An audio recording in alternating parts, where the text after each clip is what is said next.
Hi guys, this is Alex Tamulus. Today I'm going to be talking about two things: the Nintendo DSi XL, the special edition, the 25th anniversary of the first Mario Brothers game, and I'm going to be talking about the M3i Zero. All I want to do is just play Super Nintendo games. If you have a Nintendo DS Lite or DS, DSi, or the XL, which is the version that I have, you can just buy this M3i Zero and you'll be able to play Super Nintendo games easily. This is the Nintendo DSi XL, the red version, like I said, special edition. Pretty cool. The screen is much larger than the other ones, the other versions of the Nintendo DS, and I really like it, especially because when I get the M3i Zero, I can always watch videos, listen to MP3s, play games. If you want to play Super Nintendo games or play Nintendo DS, whatever you want.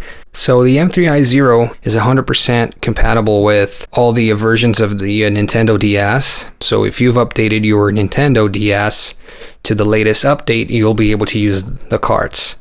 Or at least you'll be able to use the M3i Zero. You buy the M3i Zero and then you have to flash it. First thing you have to do is get a micro SD card. It can be a 4 GB up to 32 gigabytes. Just get a micro SD card so you can use with the M3i Zero. Format your micro SD card to FAT32. So just Windows can do that. Just make sure you do that, otherwise you won't be able to flash the card. Then you're going to go to the M3i Zero wiki page, and they have the latest file, the system file, and the latest firmware. As I'm showing you, if you just go there, download those files. Now you're going to have to get the micro SD card and put that into the M3i Zero. Now put the upgrade cable into the M3i. You're going to plug the M3i Zero now into the USB port of your PC.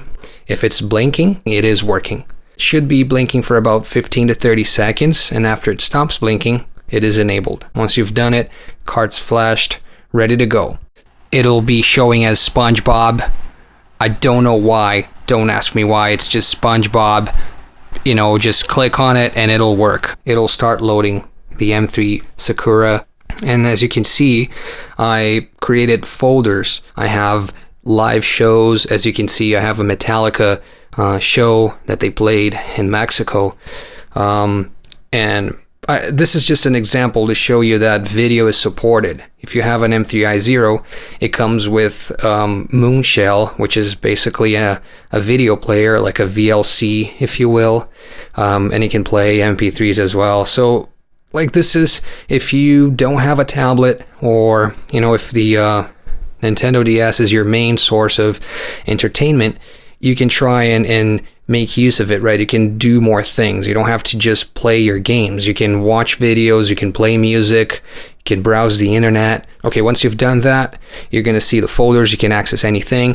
I'm going to just show you a few Super Nintendo ROMs. You're going to have to download the SNES Emule DS, right? You're going to have to download the specific emulator for you to be able to play Super Nintendo on the Nintendo DSi XL. Most of the time I'm just playing like Mario games and some of the other games like F-Zero, as you can see, you know, right here, F-Zero, Super Mario World.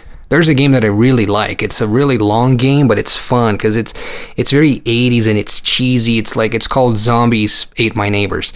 It's a classic, it's a classic Super Nintendo game. When it came out, it didn't really sell much, but these days it just became like a cult game for sure.